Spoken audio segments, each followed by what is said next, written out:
கர்நாடகாவில் பெய்த கனமழையில் வெளியேறிய 12 அடி நீளமுள்ள ராஜநாகம் அகும்பே என்ற பகுதியில் மரத்தின் கிளைகளில் சுற்றிக் கொண்டிருந்தது.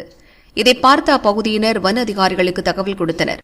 ஸ்பாட்டுக்கு வந்த அதிகாரிகள் பாம்பை பிடித்து வனப்பகுதியில் விடுவித்தனர்.